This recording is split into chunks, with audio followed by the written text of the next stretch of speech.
안녕하세요. 정말 살다 살다 결혼 준비를 하다 이렇게 막장 드라마를 찍을 줄은 꿈에도 생각을 못했습니다. 너무 어이가 없고 황당해서 사연이라도 올려 털어놓지 않으면 속이 답답해 죽을 것 같아서 이렇게 익명으로 사연을 올려봅니다. 저는 공연 연출을 하는 40대 초반 여자고 오랜 시간 미국에서 생활을 하다 한국으로 온 지는 몇 년 안 됐습니다. 간단하게 저희 집안을 소개하자면 외가 쪽이 집안 대대로 문화재단을 가지고 있습니다. 아버지는 대리일 사위로 장가와서 어머니를 도와 사업을 보좌하고 계시고요. 어머니는 재단 이사장 자리를 물려받아 생활 중이십니다. 문화재단이다 보니 봉사도 많이 하고 기부도 많이 해서 대외적으로는 상당히 모범적인 곳이지만 실상은 돈 세탁도 많이 하고 하죠. 아무튼 공연 관련해서 하는 재단이라 극장도 여러 개 가지고 있기도 하고 상당히 큰 대극장도 소유하고 있습니다. 그래서 제가 공연 연출을 하기 딱 좋은 조건이라 할 수 있습니다.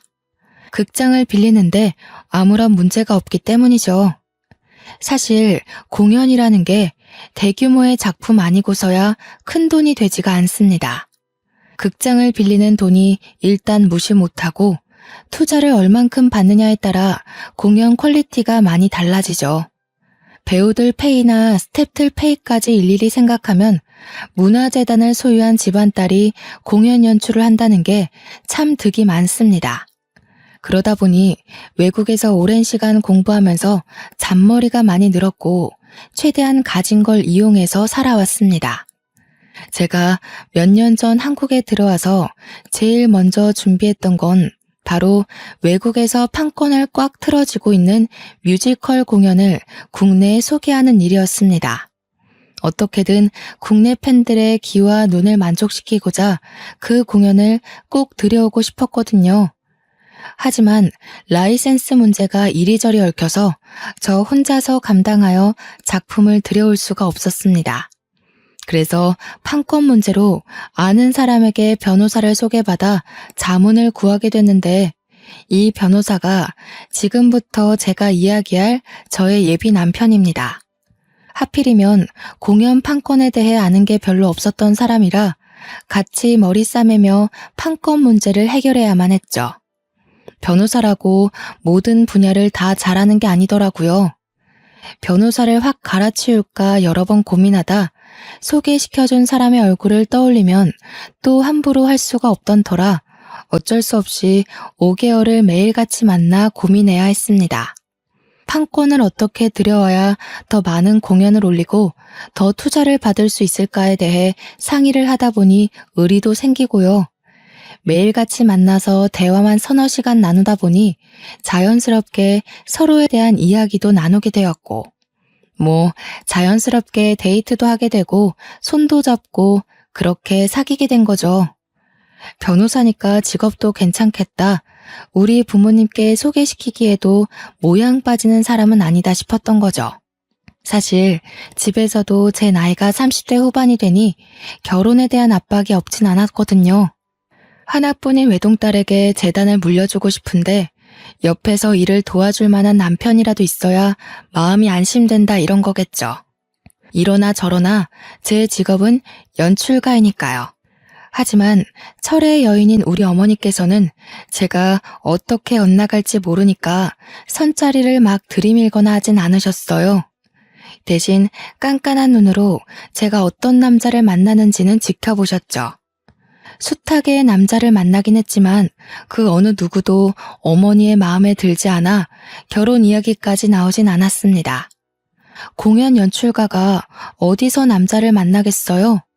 멀끔하게 생긴 배우라든지 스텝이라든지 그 물에서 노는 사람들만 만나니까 어머니 마음에 차지 않았던 거죠. 아무튼 변호사 남자친구가 생기고 나서 처음으로 가족들에게 당당하게 소개할 수 있는 직업을 가진 남자를 만나게 된 거나 다름없었습니다. 그런데 약간 걸리는 문제가 있다면 이 예비 신랑이 완벽한 개천용, 개천에서 용이 난 스타일이라는 겁니다. 그것도 시댁을 먹여 살리고 있다는 남자였다는 게 큰 문제였죠. 사치에 빠져서 네일아트 샵을 운영하는 것도 아니고 일개 직원으로 월급 겨우 받아가며 일하는 신우는 매일같이 명품에 빠져서 허세만 부리고 있었고, 시모도 남편한테 돈 많은 여자한테 무조건 장가를 가서 팔자 피고 살아야 한다고 주입을 시키고, 시부는 술독에 빠져서 이러나 저러나 맨날 빨간 코에 잠이나 퍼질러 자는 딱 그 정도의 집안인 게 문제였죠. 우리 재단이 정말 유명한 재단이긴 하거든요. 방송에도 여러 번 소개되고 우리 어머니의 사진은 인터넷 검색만 해도 좌르르르 수천 장이 쏟아지고요. 거기다가 일부 커뮤니티에서는 철의 여인, 냉정한 사업가, 냉미녀 이러면서 우리 어머니를 소개하는 글들이 올라오기도 합니다. 그러니 당연히 딸인 저에 대한 글들도 짤막하게 올라오곤 했어요. 문화재단 기업 수장의 딸이 공연 연출가라는 게 흥미 돋는 일일 수 있죠 뭐. 아무튼 돈이 잘 굴러가는 재단 덕분에 저도 꽤 사치 아닌 사치를 부리면서 살아왔습니다. 오랜 시간 미국에서 공부를 한 것도 그렇고 하고 다니는 행색도 좀 부유한 편에 속하긴 했죠. 명품 로고가 새겨진 옷을 입는다거나 가방을 든다거나 제 차도 유명한 외제 브랜드 스포츠카거든요. 아무튼 예비 신랑이 그걸 다 확인하고 저한테 지고지순하게 굴었는지 확인할 방법은 없지만 심증은 가는 상태인 거죠. 이야기를 줄줄이 늘어놓다 보니까 서론이 조금 길었네요. 저와 예비 신랑은 연애를 하기 시작한 지 6개월이 조금 넘었을 때 결혼 이야기가 나왔어요. 서로의 직업도 안정적이겠다. 나이도 홍기가 꽉 찼으니 예비 신랑 쪽에서 발등에 불이라도 떨어진 것처럼 결혼을 들이밀었습니다. 뭐 이대로 결혼해도 나쁘진 않겠다는 생각이 들어서 저도 어느 정도 결혼에 대해 긍정적이었고요. 그래서 시댁에 인사를 드릴 겸 식사 자리에 초대를 받아 가게 되었습니다. 예비 시댁에 가니까 밥상을 정말 진수성찬으로 차려두셨더라고요. 외국 생활을 오래 해서 뭘 좋아하는지 모르겠다며 이것저것 다 차렸다고 하셨는데 정말 한정식집 저리 가라 수준이었습니다. 그러면서 여자가 바깥일을 하려면 속이 든든해야 한다고 어서 먹어보라고 저를 한껏 배려해 주셨습니다. 저한테 사근사근하게 말을 걸어주시며 불편하지 않도록 배려해 주시는데 거기서 저는 가식이 아닌 진심을 느꼈습니다. 물론 제 눈에 콩깍지가 씌여 있어서 그땐 몰랐지만 지금 생각해보면 전부 저에게 알랑방귀를 낀 것이죠. 식사를 다 마치고 나서 어색하지 않은 분위기에서 차를 마시고 있는데 예비 신랑의 철없는 동생, 그러니까 예비 시누이가 저에게 은근히 말을 걸더라고요. 제 가방이랑 옷을 쓱 훑어보더니 이 옷이 D사 신상옷 아니냐, 가방은 C사 한정판이네 이러면서 언니 가방 많아요? 하고 물어보더라고요. 어차피 숨길 것도 아니고 제가 훔친 것도 아니니까 많이 있다고 이야기를 하니까 눈동자를 반짝이면서 자기도 한번 빌려줄 수 있네요. 그래서 제가 대답하지 않고 빤히 예비 시누이를 쳐다봤어요. 처음 보는 자리에서 아무리 어리다고 해도 남의 명품 가방을 빌려달라는 게 좀 이상하게 느껴졌거든요. 그랬더니 헛기침을 두어 번 하고는 제 가방을 사진으로 찍어도 되냐고 물어보더라고요. 왜 남의 가방을 사진으로 찍어 남겨둔다는 건지 이해할 수 없어서 또 빤히 보니까 그게 긍정의 의미로 보였는지 가방을 휙 가져가서 요리조리 사진으로 남기더라고요. 아무래도 국내에 몇 개 들어오지 않은 한정판 가방이기도 하고 유명 연예인이 들고 나왔던 가방이기도 해서 신기한가 보다 하고 말았죠. 그렇게 예비 시댁과의 식사를 다 마치고 나서 며칠이 지났을 때 친구에게 연락이 왔더라고요. 무슨 SNS를 스크린샷 찍은 사진을 보여주면서 요즘 네가 들고 다니는 한정판 가방 짭으로 많이 풀렸나 보다 하면서요. 사진을 유심히 보니까 귀퉁이에 살짝 스크래치 난 게 아무래도 제 가방인 것 같더라고요. 그래서 친구가 보내준 SNS에 들어가서 보니 예비 시누이의 계정이 맞았어요. 자기 얼굴 사진을 떡하니 올려뒀더라고요. 가방 사진이 제일 위에 떠있길래 들어가 보니까 글도 장황하게 써두었더라고요.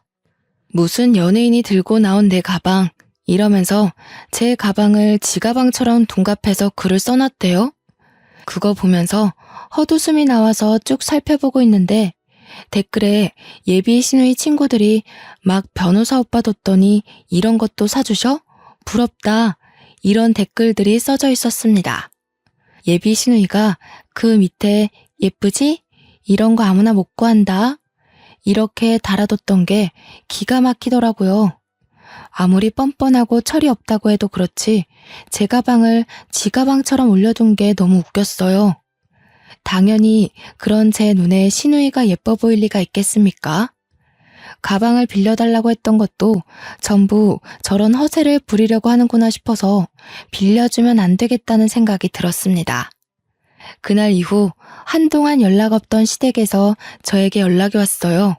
다시 한번 보고 싶다는 말에 예비 신랑과 약속을 조율하고 있었는데 저한테 따로 봐도 좋다고 하더라고요. 그 말을 듣는 순간 그냥 나 혼자 나오라는 건가? 싶어서 알겠다고 하고 예비 시모를 만났습니다. 근데 커피가 나오고 한 입을 마시기도 전에 저한테 줄줄이 이것저것 물어보시더라고요.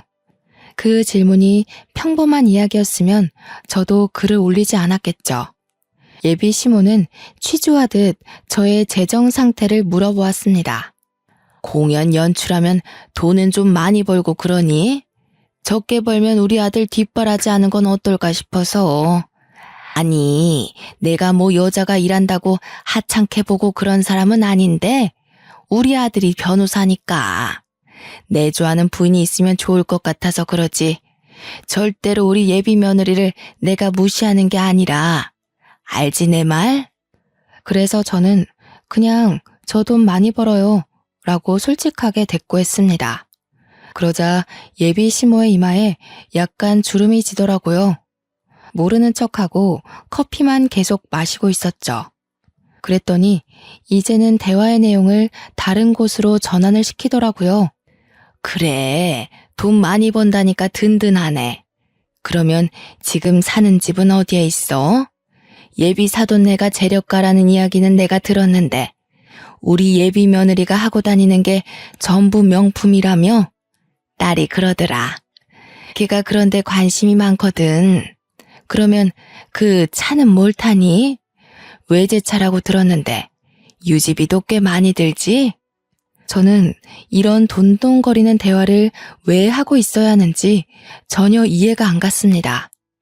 제가 미국에서 오래 살았기 때문에 이런 대화 자체가 정말 무례하다고 생각하는 사람이었거든요. 한국의 정서가 뭔지 모르겠지만 원래 결혼할 때 예비 시댁에서 이런 거 하나하나를 다 물어보고 따지는 건지 이해도 안 갔고요. 은근히 기분이 나빠서 그냥 조용히 커피만 마시고 있었는데 예비 시모가 카운터를 날리더라고요. 그 보험은 많이 들어놨니? 스포츠카가 사고 많이 나고 한다던데. 아니, 그렇게 또 이상한 눈으로 보지 말고 그냥 걱정돼서 하는 소리지. 혹시라도 좀 알지? 나는 딸 같은 며느리 생겨서 정말 좋거든. 제가 계속 무표정하게 있었더니 보험 이야기를 물어본 게 조금 실수였나 싶으셨나 봐요. 계속 저한테 딸 같은 며느리가 얻고 싶었다면서 물어보지도 않은 말들을 줄줄이 늘어놓으시더라고요. 커피를 다 마시고 밥을 먹자고 하시더니 미리 준비해 두신 건지 밥상을 내오시더라고요. 솔직히 체할 것 같아서 밥을 목구멍으로 넘기고 싶진 않긴 했지만 또 밖에서 먹는 것도 아니고 시댁에서 먹는 건데 거절할 수가 있나요? 아무리 개인주의가 강한 외국에서 자랐다고 해도 이 정도 예의는 기본이었죠. 그래서 또 차려주신 밥을 맛있게 잘 먹긴 했습니다. 약간 더부룩해서 앉아있지 말고 좀 일어날까 싶어서 벌떡 일어나니까 저한테 웃으면서 우리 며느리가 눈치가 빠르네 하시는 거예요. 속이 더부룩한 게 왜 눈치가 빠른 거지? 하고 빤히 또 시모를 보고 있으니까 저한테 앞치마 저기 있다면서 설거지를 하라는 거예요. 그니까 제가 밥 다 먹고 일어난 게 설거지하려고 눈치 보고 일어난 건 줄 아셨던 거죠. 외국에서 오래 살았잖아요. 이런 건 정말 외국 마인드를 본받아야 한다고 생각하거든요. 며느리가 매번 시댁에 와서 설거지를 해야 할 이유가 있나요? 저는 결혼하고 나면 무조건 집안일은 반반씩 해야 된다고 생각했어요. 우리 아버지도 평생을 그러셨고요. 물론 집에서 일하는 아주머니가 있으니까 그렇게 집안일이 많진 않았지만요. 그래서 당연히 제가 설거지를 해야 된다는 시모를 보고 아무것도 모르는 척하면서 다시 앉았습니다. 제가 소파에 앉으니까 시모가 저를 보고 왜 앉냐는 얼굴로 있더라고요. 그래서 저는 웃으면서 이야기를 했죠. 딸 같은 며느리 얻고 싶다고 하시길래요. 딸도 가만히 있는데 저도 TV 볼래요. 했습니다. 신우가 옆에서 TV 보고 있었거든요. 신우는 갑자기 소환된 자기 이야기에 저를 휙 쳐다보고 시모는 아무 말 못하고 부들부들 하시고 뻔히 기분 나쁜 게 눈에 보이는데 차마 예비 며느리 도망갈까 싫은 소리도 못하고 저한테 그러시더라고요. 아니, 어떻게 딸이랑 며느리랑 같냐고요. 그래서 저는 한껏 웃으면서 제가 딸 같은 며느리 해드릴게요. 걱정 마세요 했어요. 시모가 한 방 먹었다는 얼굴로 어깨를 들썩이며 호흡을 하는 게 느껴졌지만 제가 손님으로 여기 온 거지 가정부로 온 게 아니잖아요. 거기다가 예비 신랑이 뭐라고 우리 집을 소개했을진 모르지만 분명 돈 많은 집안이라고 이야기했을 거 아니에요. 그러니까 시모가 저한테 아무 소리도 못하는 거죠. 혹시라도 결혼이 파토날까봐 아니면 아들이 대리일 사위로 책 잡혀서 아무것도 못하는 바보 될까봐요.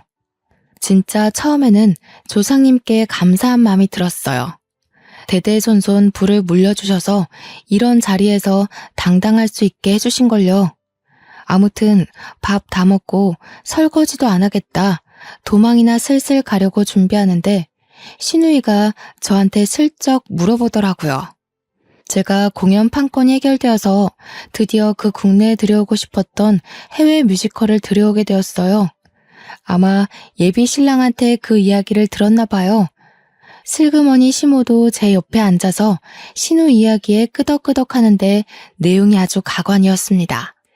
저한테 공연 이제 올릴 준비 하신다면서요? 하면서 배우 뽑는다고 들었는데 자기 자리도 하나 주면 안 되냐는 거예요. 이게 뮤지컬 공연이 연기 실력도 당연히 되어야 하지만 그저 앙상블로 공연을 올라간다고 해도 기본으로 노래가 돼야 하거든요. 그러면서 자기 원래 꿈이 탤런트였다고 배우하고 싶다면서 자리 하나를 달라고 염치도 없이 이야기를 하더라고요. 무슨 유치원 학예회도 아니고 당당하게 나 이 배역할래요 하는 식으로 이야기를 하니까 나를 우습게 여기나 싶을 정도였습니다. 그래서 제가 그냥 웃으면서 신우이 그럴 실력이 돼요? 하고 물었더니 갑자기 막 어필을 하는 겁니다. 자기가 연극영화과 입시시험도 봤다면서 연기를 배운 적도 있대요. 그렇게까지 이야기하니까 신우이는 주제도 몰라서 안 되겠네요. 할 수가 없는 겁니다. 그래서 오디션 보러 오라고 어쩔 수 없이 이야기를 했어요. 저한테는 이게 최선의 배려였고요. 날짜랑 장소랑 물어물어 가길래 일단 오디션 접수부터 하라고 이야기를 했죠. 솔직히 기대도 안 하긴 했는데 진짜 오디션을 보러 올 거라는 생각조차 안 했거든요. 근데 오디션장에 나타났더라고요. 수줍게 자기소개하고 지정대사로 연기하고 공연의 메인곡까지 부르고 갔는데 주위 심사하시는 스태프들도 전부 저런 애가 서류를 통과했어? 하는 눈으로 보더라고요. 완전 소중한 시간 10분을 날린 표정이셨습니다. 발연기도 그런 발연기가 없고 노래도 뚝뚝 떨어지고 염소 소리 내고 진짜 제 신우이라는 걸 몰라서 다행이지 너무 쪽팔리고 제가 다 부끄럽고 밤에 잘 때 생각나서 이불 발로 차고 할 정도의 수준이었습니다. 그러니 결과가 어땠겠어요? 두말할 필요도 없이 탈락이죠. 1차는커녕 서류에서 떨어졌어야 하는 실력인데 혹시 몰라 붙여둔 게 잘못이죠. 제가 그 뮤지컬 들어오려고 정말 노력 많이 했었거든요. 해외에도 여러 번 출장도 갔다 오고 한국 들어오기 전까지 판권 들고 있는 회사에 밥 먹듯이 찾아가서 부탁하고요. 제 명성이 갈아 넣어진 뮤지컬인데 그런 실력을 가진 사람을 쓸 수 있겠어요? 죽어도 안 된다 생각해서 더 볼 것도 없이 탈락을 시켜버렸습니다. 그랬더니 결과 발표 나는 날에 전화기에 불이 나듯 시모한테서 연락이 오는 게 아니겠어요? 피곤한 마음을 누르고 전화를 받았더니 한다는 소리가 글쎄 어떻게 자기 딸을 떨어뜨릴 수가 있냐는 겁니다. 실력이 안 되는 사람들 붙잡고 늘어져 봐야 시간 낭비인데 왜 당연한 소리를 아무렇지도 않게 하는지 이해가 안 갔어요. 그러면서 이미 동네방네 며느리가 연출하는 큰 공연에 우리 딸이 배우로 나올 거라고 소문냈는데 자기 어떻게 하니요? 아니 그걸 왜 저한테 물어보시나요? 그러면서 탈락이라고 하니까 신우가 울고불고 난리가 났다면서 우리 쪽팔려서 어떻게 하냐고 제가 한숨 푹 내쉬면서 떨어진 이유를 말해줬어요. 연기도 너무 못하고 노래도 솔직히 못 들어줄 상태였다.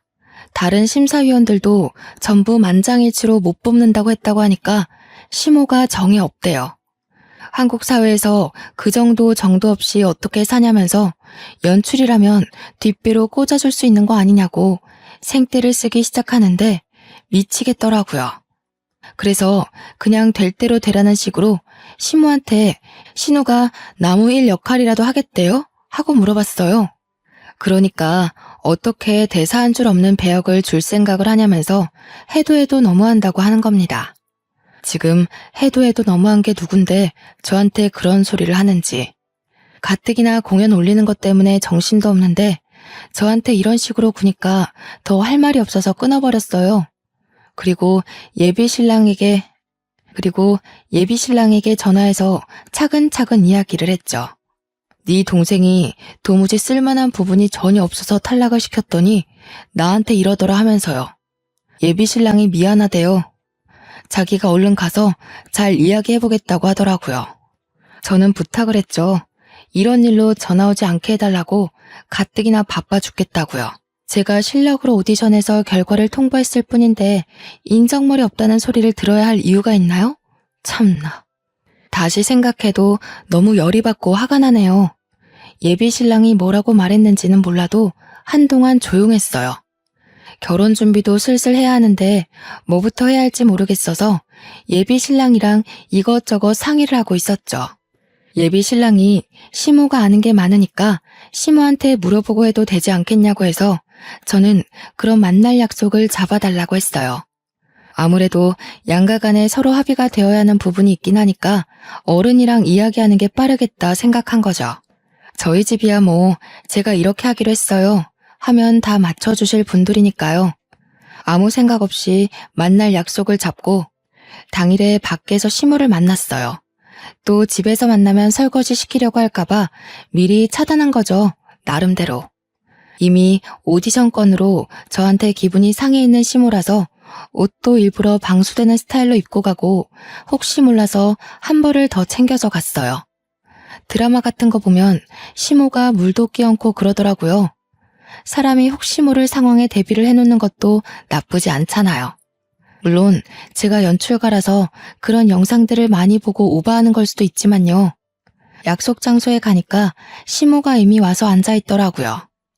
그래서 앞에 떡하니 앉아서 저 왔어요 하니까 저한테 막 보고 있던 팜플렛 같은 걸 쭉 넘겨주더라고요.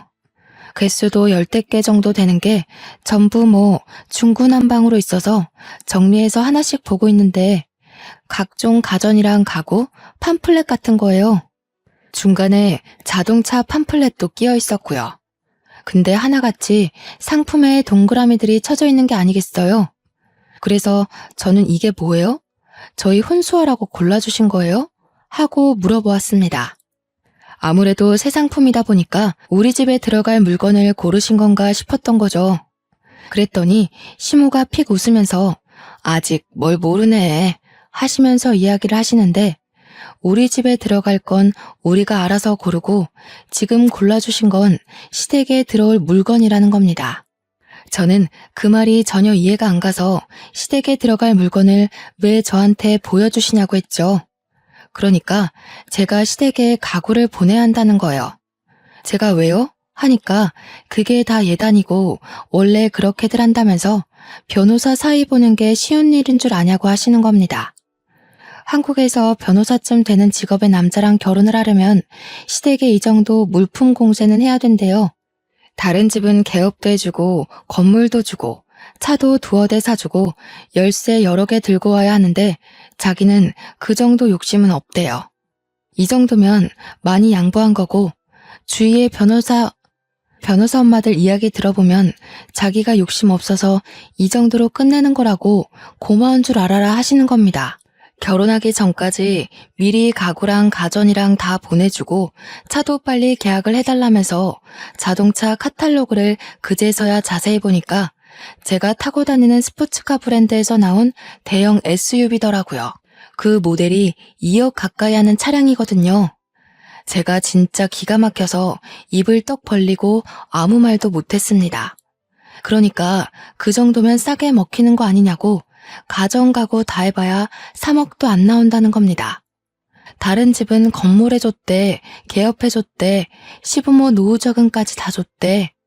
이러면서 나불나불 거리는데 진짜 고막이 터지는 줄 알았어요. 제가 아무 소리 없이 한참 동안 들여다보고 있으니까 저한테 다 알아들었지? 하는 거예요. 그래서 저는 고개를 절레절레 젓고는 도무지 못 알아듣겠다고 했어요. 그러니까 인상을 팍 쓰시는 겁니다. 제가 이어서 이걸 왜 해드려야 하는지 진짜 모르겠다고, 어차피 신혼집도 지금 제가 사는 집으로 할 건데 이걸 왜 챙겨드려야 하냐고 했어요. 남편이 집을 해오는 것도 아니고 시댁에서 뭐 저한테 돈을 주시는 것도 아닌데 왜 제가 시댁 가구를 바꿔드려야 하는지. 따지고 보면 집은 제가 해가는 거니까 혼수는 시댁에서 해줘야 하는 거 아닌가요? 그 이야기까지 했더니 시모가 꿀먹은 벙어리가 되더라고요. 그러면서 원래 사자 직업 장가갈 때 다 그 정도는 받는다니까 하시는 거예요.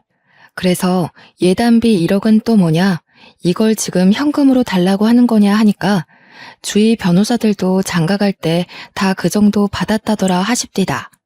한국 문화란 그런 건가 진짜 너무 당당하게 말하시니까 저도 고민하게 되더라고요. 근데 예단비 1억쯤이야 솔직히 못해줄 것도 아니긴 해서 그 정도는 맞춰드릴 수 있다고 이야기를 했어요. 그러니 얼굴이 한결 밝아지시더라고요. 뒤이어서 제가 그럼 저도 T브랜드와 B브랜드에서 나온 주얼리 다이아 세트랑 시계를 해달라고 했습니다. 시모가 사진 좀 보여달라고 하시길래 바로 온라인 쇼핑몰에 들어가서 사진 보여드리면서 가격도 보여드렸어요. 다이아 세트 8천만 원, 시계는 1억 2천만 원짜리로 보여드렸죠. 그랬더니 저한테 눈 뒤집으시면서 미친 거 아니네요. 저는 그냥 힘없이 대답했어요.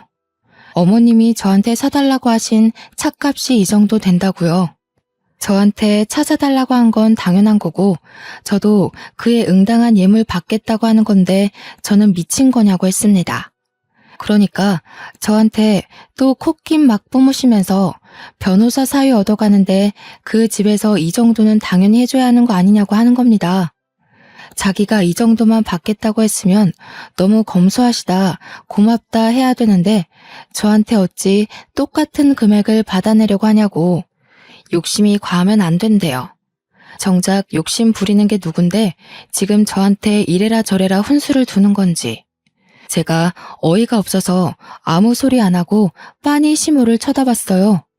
시모도 제가 아무 소리 없자 갑자기 입을 꾹 다물더라고요. 그래서 그냥 그랬어요. 싫으시면 예단이고 예물이고 없이 그냥 결혼식 하자고요. 어차피 신혼집도 내 집이고 한국 들어온 지 몇 년 안 돼서 가구나 가전 다 새거나 다름없으니까 굳이 바꿀 필요도 없다. 혼수 해오라고 안 할 테니까 침대만 바꿔주시면 될 것 같다고 했습니다. 그러니까 시모가 물만 벌컥벌컥 들이키더라고요. 그 얼굴을 보는데 얼마나 표독스럽던지 이대로 결혼했다가는 내 인생 망하겠다 싶었습니다. 그래서 속으로 결혼을 깨야겠다. 집에 가서 이 결혼 무르겠다고 말할 거라고 굳게 다짐을 했습니다. 근데 이 속속들이 사정을 다 부모님께 말해봐야 제 얼굴에 침 뱉는 거밖에 안 될 것 같더라고요.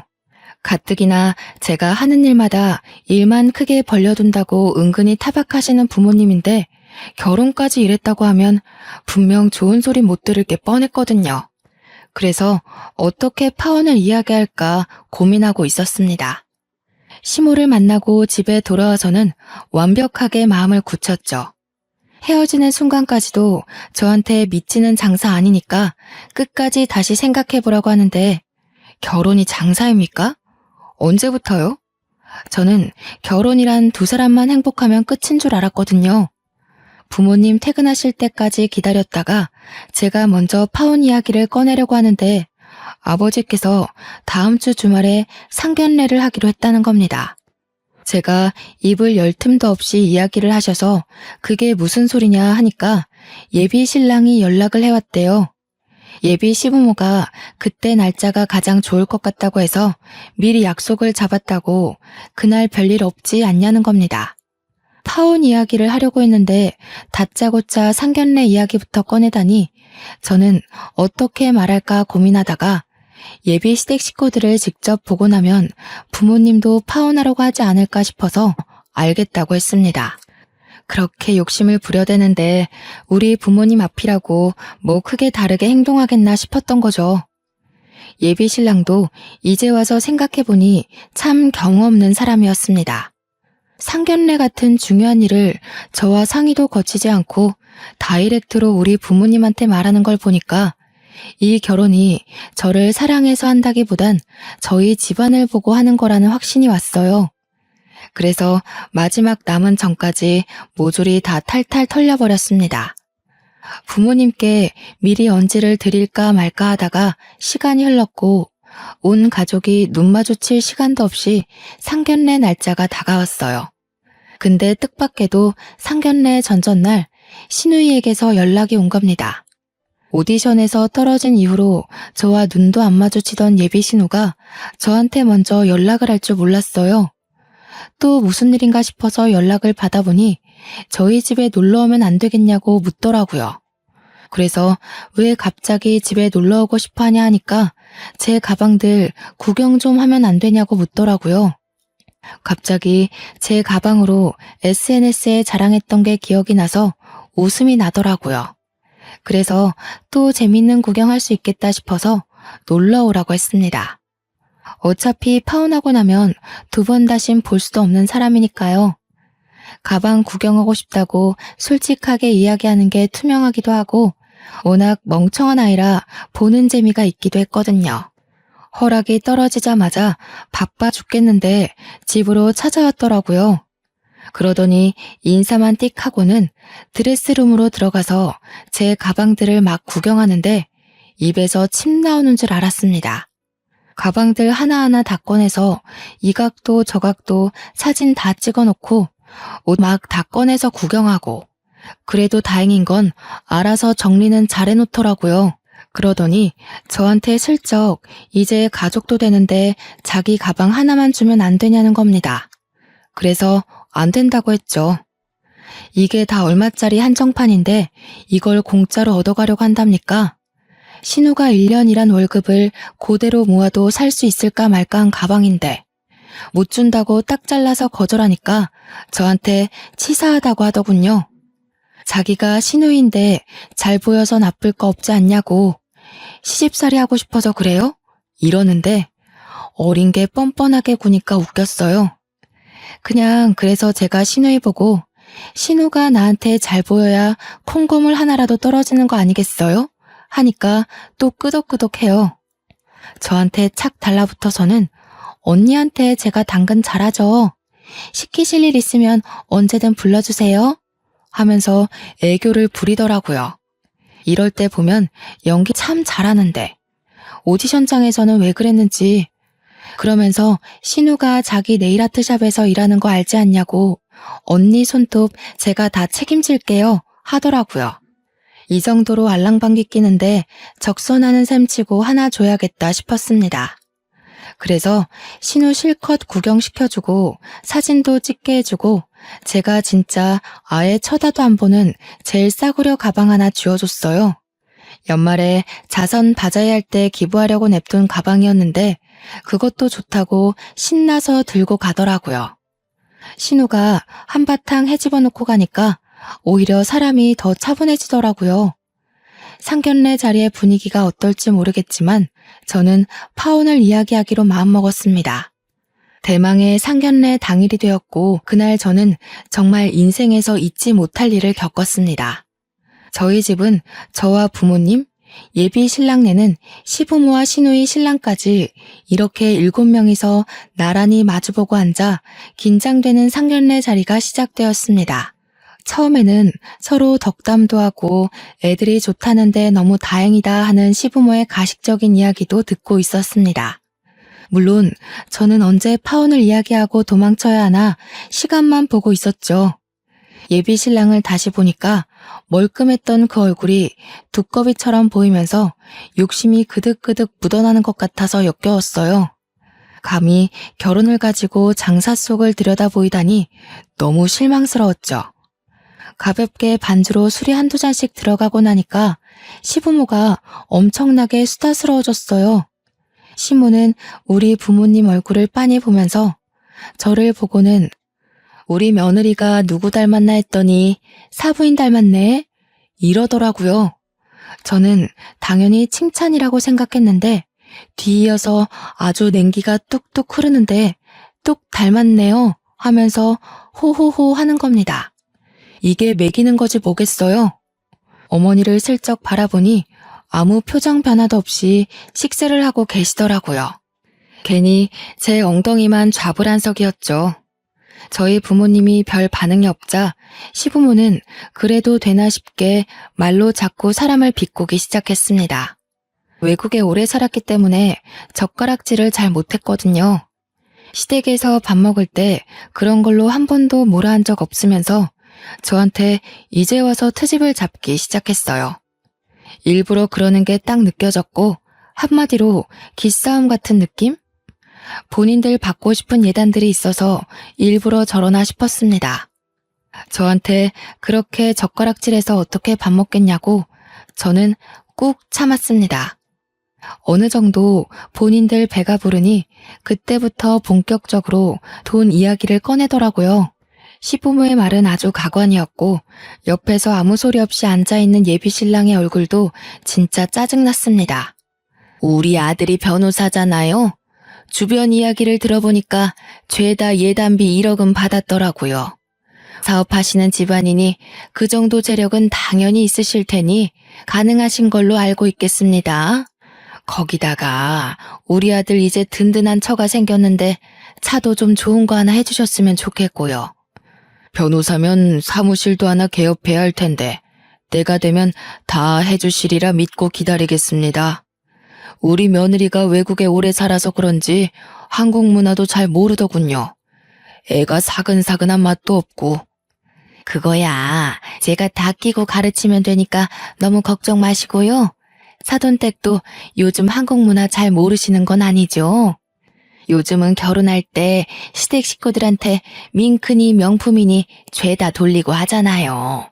우리 딸도 가지고 싶은 게 하나 있다고 하던데 해주실 거죠? 그러면서 시모가 신우랑 윙크를 서로 주고받는데 진짜 가관이다 싶었습니다. 저는 당연히 부모님 눈치 보고 있는데 저희 어머니께서 시댁 식구들이 뭐라 하든 말든 밥을 드시더라고요. 아버지는 이미 숟가락 내려놓고 저한테 눈으로 욕하고 계신 중이셨고요. 차라리 잘 됐구나 싶었습니다. 어차피 파혼 생각하고 있었으니까요. 근데 딱 거기서 시모가 눈치 없이 쐐기를 박아주는 게 아니겠어요? 재단 운영할 때 고문 변호사 하나쯤은 필요하지 않겠어요? 우리 아들 지금 다니는 직장도 엄청 좋은 회사긴 한데 겸업으로 고문까지 맡으면 얼마나 좋겠어요. 애들 결혼한다는데 자리는 제대로 잡아야죠. 자리 하나 주시면 월급 500만 원만 줘도 들어갈 맘 있다고 하니까 노이 좋고 매부 좋은 거 아니겠어요? 저희 재단에 당연히 변호인단 있습니다. 한두 명도 아니고 10대 명이 있어요. 문화재단이라는 게 정말 보통 일이 아니거든요. 제가 한 소리 하려고 입을 여는데 어머니께서 젓가락 탁 놓고 물 한 입 마시고는 입을 여셨습니다. 자네 문화예술진흥법 꿰고 있나? 판권이나 저작권에 대한 법률이나 판례도. 남편이 아무 대답 못하고 우물쭈물하다가 이제라도 공부해보겠습니다 하고 대답을 했습니다. 그러자 어머니께서 픽 웃으시는데 진짜 서늘하고 무서웠어요. 지금부터 하면 늦지. 내가 그걸 기다렸다가 자네를 채용해야 할 이유가 있나? 그 말에 시댁 식구들이 모두 짠 것처럼 입을 다물더라고요. 저희 엄마가 진짜 냉정한 사람이라 저도 무서워서 벌벌 떨거든요. 어머니는 작정하신 건지 저를 쓱 보고 시댁 사람들도 쓱 보고 말을 딱딱 하셨습니다. 너는 저런 경우 없는 집안에 시집을 가겠다고 귀한 내 시간을 뺐니? 저는 작은 목소리로 죄송합니다 했죠. 외국에서 오래 공부시켰더니 결국은 이런 조선시대 같은 집안으로 시집을 가겠다는 거야? 대부분 이런 거 따지는 집안은 양반 집안 아니고 상놈의 집안인 걸 몰라서 그래? 그러고는 아무 말 못하고 있는 시부모에게 통보하셨어요. 서로 집안끼리 격도 맞지 않고 괜히 시간 낭비했네요. 결혼은 없던 일로 합시다. 내가 고작 변호사한테 시집 보낼 거면 진즉 보냈지. 서로 좋다고 하니까 두고 봤던 건데 굳이 미래가 뻔한 집안에 시집 보낼 필요가 있어? 요구하시는 것들이 못 들어줄 건 없는데 내가 저 변호사의 앞날을 생각해보면 그 정도 투자해도 뽑을 만한 게 없어 보여서. 그러더니 일어나시더라고요. 당연히 아버지랑 저도 따라 일어났습니다. 비수를 냅다 꽂아버린 어머니의 말에 시댁 식구들 아무 말도 못하고 멍하니 쳐다만 보고 있더라고요. 이 결혼 저도 못하겠네요. 도무지 상식이라는 게 없는 분들이시더라고요. 제가 잠시 머리가 돌았던 것 같습니다. 당연히 그날 이후로 매일같이 시댁 인간들이며 남편이며 할 거 없이 저한테 전화 오고 매달리고 난리를 쳤습니다. 저는 바로 차단해버리고 어머니께서는 공연장에 사설 경호업체까지 붙여주셨어요. 찾아오면 쫓아내버리니 저는 만나지도 못하고 멀찌감치해서 소리만 치시고 그랬죠. 그렇게 한 3주 난리를 치더니 포기했나 보더라고요. 근데 예비 신우였던 인간한테 생각지도 못한 연락이 왔어요. 언니, 미안한데 저 가방 한 번만 빌려주시면 안 돼요? 하길래 갑자기 생각난 SNS 계정에 들어가 봤습니다. 그랬더니 글쎄 저희 집에 와서 찍어간 제 가방들을 죄다 지가 모은 것 마냥 올려두었더라고요. 근데 실물은 본 적이 없으니까 친구들이 전부 언제 보여줄 거냐, 거짓말 아니냐, 짭이라서 못 보여주는 거야? 하는 댓글들을 달아놨더라고요. 자기 거 아닌 거 들키긴 싫으니 저한테 울며 겨자 먹기로 연락한 거겠죠. 그래서 저는 SNS를 활발하게 하는 제 친구들에게 도움을 받았어요. 댓글에 내 거 가지고 자기 거인 척하네 하면서 친구들이랑 같이 네일아트샵에서 일하는 직원이 3천만 원짜리 가방을 턱턱 산다고? 짭이네, 구라네 하면서 댓글 테러를 했습니다.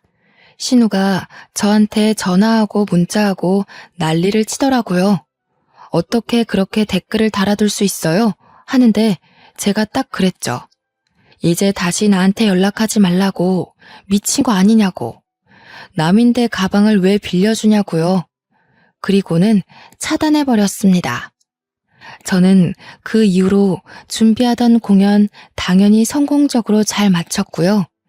연말에 뮤지컬 시상식에서 연출상도 받았습니다. 문화진흥원에서 주는 상도 받았고요. 커리어를 잘 쌓으면서 지내고 있습니다. 조만간 제 이름으로 뮤지컬 컴퍼니도 하나 차릴 것 같아요. 승승장구 중인 내 인생, 앞으로도 빛이 나길 바라며 속에 숨겨둔 이야기는 여기에 다 털고 갑니다. 제 이야기 들어주셔서 감사합니다. 감사합니다. 감사합니다.